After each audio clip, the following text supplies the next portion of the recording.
Welcome to the FA Show. I'm Allie Madison. In this episode, we recap the NorCal FPA Conference, addressing the AI elephant in the room and discussing the human advantages in a ChatGPT-driven world. Though technically a regional show, the annual NorCal FPA Conference has an outsized impact on our industry, with Michael Kitces proclaiming it the top advisor conference for 2023. With over 600 attendees and multiple educational tracks, the conference, now in its 51st year, was heavy on insights and actionable info. Though technically a regional show, the annual NorCal FPA Conference has an outsized impact on our industry, with Michael Kitces proclaiming it the top advisor conference for 2023. With over 600 attendees and multiple educational tracks, the conference, now in its 51st year, was heavy on insights and actionable info. Not lost on attendees was the location of the event, just steps from some of the biggest stories in the advisory space over the last couple of weeks. From First Republic and SVB to the birthplace of Bank of America until recent home of Charles Schwab and the present-day headquarters of Wells Fargo, San Francisco has that room where it happened vibe. It also bears witness to the significant challenges faced by big cities in the post-COVID new work world. The energy inside the Palace Hotel was high, though, as Lizz Ann Sonders, Chief Investment Strategist at Charles Schwab, shared her market perspective with an eager audience during her keynote conversation, including touching on the debt ceiling. The other issue, by the way, that's still potentially ahead of us is, Fitch put U.S. debt on downgrade watch. And a lot of people think that, well, now that there looks to be a deal, that risk doesn't exist anymore. But S&P downgraded U.S. debt after a deal was reached in 2011. So we still have that potential of another downgrade. Afterwards, she shared with us her thoughts on the hot topic of the moment, artificial intelligence.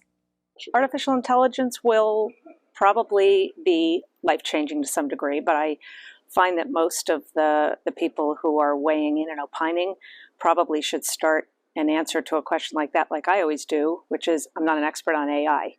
And then, sort of fill in the blanks from there. It's been around actually a long time. It's not some brand new thing. It's just kind of got hyped up in the last couple of months. And there's the scary aspect to it, too, with heads of some of the major firms directly in or peripherally in the space. They're just saying this could literally represent the end of humanity. It's jarring to see headlines like that in what is otherwise probably a game changer, much like the internet was, but trying to ring fence the more nefarious outcomes, I think, is where the focus is right now. Opinions on AI were plentiful and diverse, with planners identifying themselves across the spectrum from not there yet to already developing multiple iteration tools to leverage the power of these systems. I think it may allow us to serve more clients more effectively, maybe by outsourcing some of the more run-of-the-mill questions and answers that we provide, or on sometimes you provide the same answer to multiple clients on a similar issue, so that could probably be handled by AI, and maybe we'd have more time to sort of focus and specialize on some of the more complex issues for our clients. I hope that artificial intelligence will make financial tools available to the masses, and that we can teach financial literacy and investing and wealth building to more people, because we just don't have enough humans to be able to do that on their own. So if we can get some tools that are smart and helpful, I think it'll be a big win for all of us. It could be used for maybe for more of the entry level kinds of things, kind of basic questions, heading people in the right direction. But I do not believe it will replace the people, because, as was otherwise discussed, you need to have that trust, and you need to know that there's a real human being thinking about you and helping you. AI will continue to improve. We're building out a financial planning website called Roads to Retirement for our clients and prospective clients. And we use ChatGPT and I think ChatGPT-4 just to see what it would pull up for different financial planning topics, from estate planning to Roth and conversions to retirement savings. And how quickly it adapted and got so much better at writing was simply amazing. I then put in a financial plan, and it spit out just not very detailed information, so I felt good about that. I feel like in the future, the human element of financial planning, being able to connect with the client and talk to them about their future plans and those types of things, I feel safe as a financial planner, I'm not sure if I was a writer, I'd feel particularly safe, because it's what the information that it put out was pretty comprehensive. So we'll see what happens. We'll continue to follow AI's impact on the industry in future episodes and welcome viewers to check out more resources in the show notes. We'll have more coverage from NorCal, including interviews with Michael Kitces and opening day keynote Nichol Bradford after this. Here's a clip from Tony Sirianni's interview with David Karr, chairman of Equitable Advisors. Well, it's great to see you, and I know you're an upbeat guy, but these are kind of challenging times a little bit. We're having a bank crisis kind of as we speak, with a lot of people, a lot of unknowns. There's some inflation going on that most people haven't seen in their careers. How are you guys holding up? I think generally advisors double down in these situations. They tend to engage more deeply with their clients. And oftentimes the challenges that are created, it certainly creates additional work. But I feel like when you come through a crisis or challenges like this, advisors will share that they built better relationships. They got new clients during those times, and by just really doubling down and engaging with those clients and serving their clients. And I think that that's very rewarding for our advisors.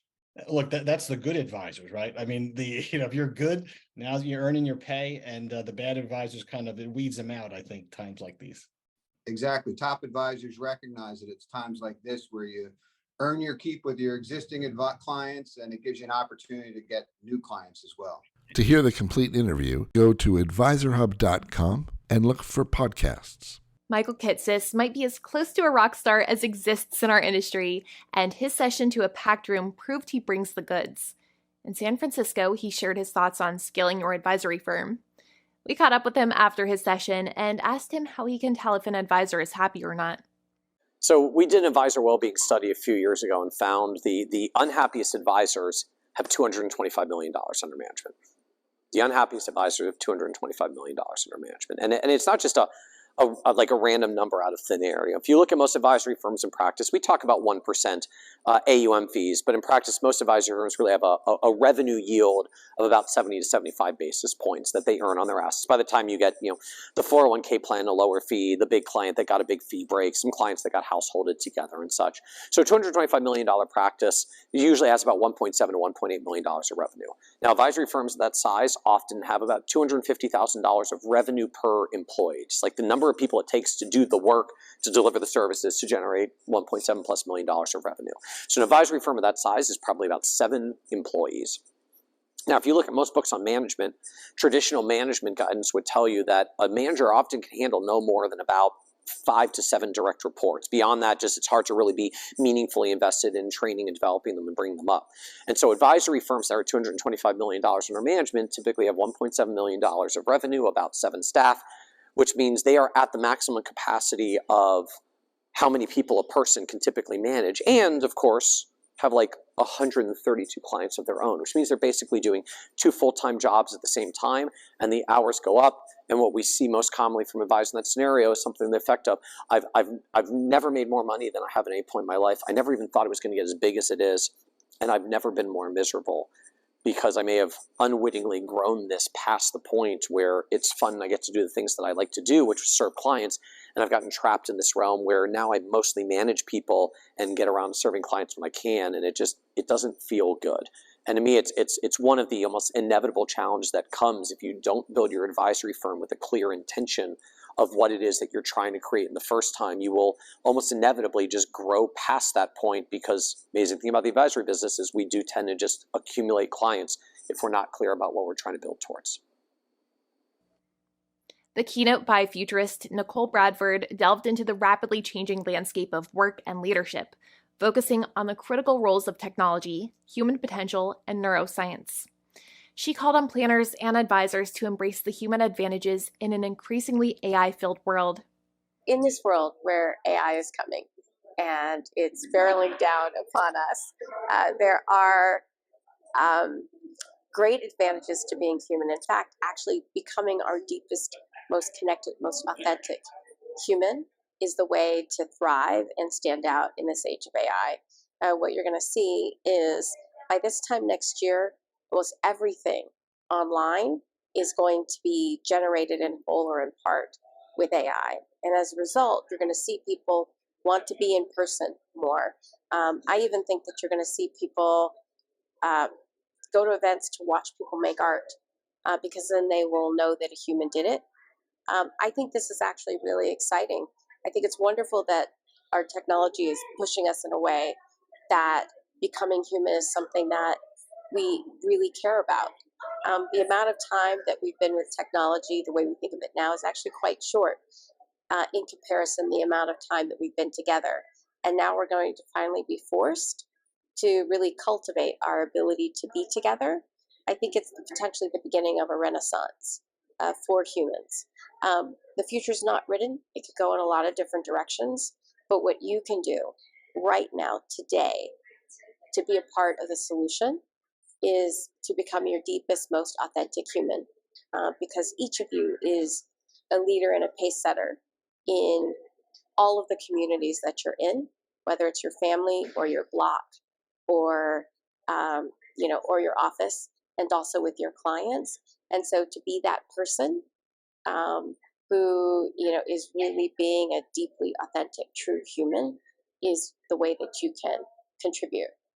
If you're curious to learn more about the NorCal Conference, you can find more coverage on AdvisorHub.com and at 3xequity.com. For advisors curious about making a move to a new broker-dealer, check out the AdvisorHub Offers tool on AdvisorHub.com or visit 3xequity.com.